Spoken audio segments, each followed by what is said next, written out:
Well, people, there's my dad out there, 72 years old, working a snowblower. Really, Dad, I try to stop him, he will not stop. This is the Winter Storm 16 that hit New York. Probably a man-made exercise by the government. Huge accusation by Frank.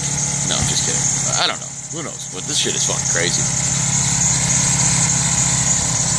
It's coming down in buckets. Jeep's a little snowed in. Don't know why my dad's out here. I would do it, but he's out here. And he won't give me a damn snowblower.